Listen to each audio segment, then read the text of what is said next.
Next up, at UFC 305, we have the main card opener. We have Jingliang Li taking on Carlos Prates. Jingliang Li, 19-8 in his career. 3-2 in his last 5. He is alternating wins and losses. He's taking on Carlos Prates. Carlos Prates, 5-0 in his last 5, riding an 8-fight knockout streak. This is the main card opener, and we're expecting a really fun fight. Jingliang's a good boxer. He's got good volume, very real power. He'll mix in low kicks to try to slow you down before sending that big power over the top. But as solid as his striking is, he has holes in his grappling. He isn't a complete fish out of water, but his 60% takedown defense gives his opponents a path if they were worried about the power. He's coming off that split decision loss to Daniel Rodriguez, where many people thought that he won. He's taking on the very dangerous Carlos Prates. He's a dangerous striker, big power, good range control, pretty light in his feet. He manages to throw kicks to any body part whenever he wants to. He will launch head kicks at the drop of a dime. He'll throw spinning back kicks.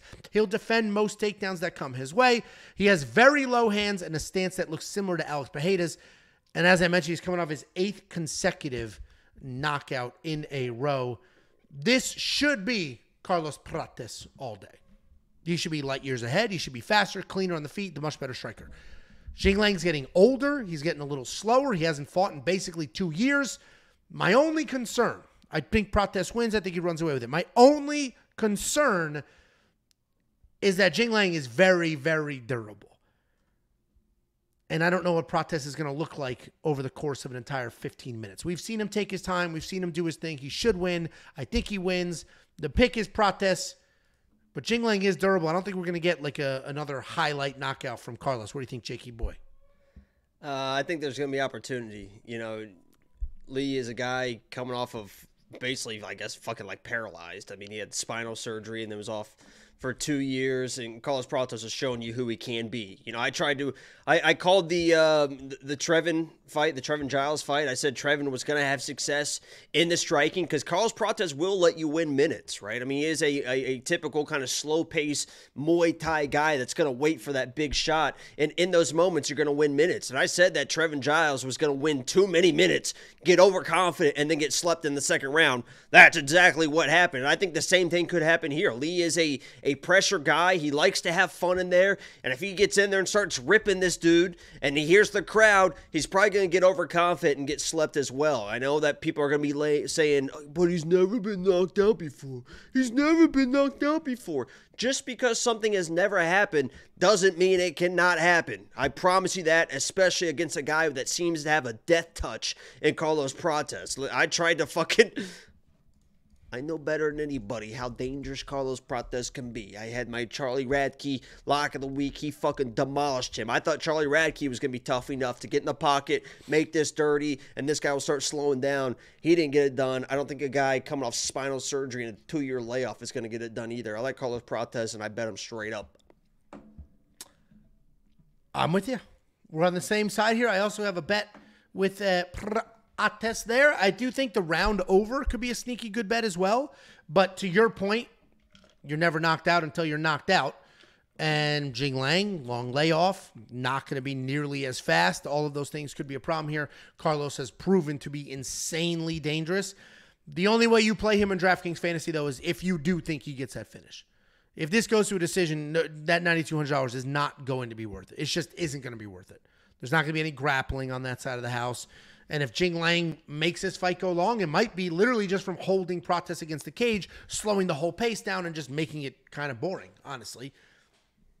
So the only way you got to go that 9,200 is if you think he knocks him out. And you do think he knocks him out? I think that this was definitely a setup fight. And you know how else I know that? How else? Guess who was on the embedded today for like 2 minutes with his mother, you know, doing a whole spot. They set the cameras to Sao Paulo for Carlos Prates. For him to be, he was put on this main card and now he's on the embedded and like, hey, this is our new guy. That's what they're telling you. This is our new guy. It could be. It could be for sure. It could be. It was fucking Izzy, DDP, Kai Car-France, and Carlos Prates and Ursig. I mean, that's... boom. Yeah. I mean, it could be. And I mean, and sometimes you just got to trust the UFC's process there. They have They have their ways of turning people into superstars. Carlos certainly fits that bill with the highlight knockouts and the exciting style. And if the UFC is telling all these wrestlers stop wrestling, then that also means they're hyping up the strikers. If you do want to check out all the picks, the bets, the tools. You know that dude smokes cigarettes.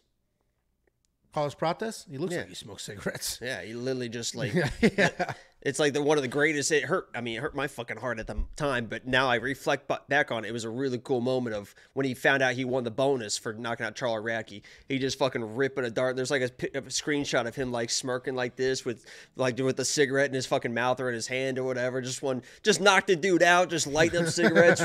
Just got told he won 50 grand. He just like nice.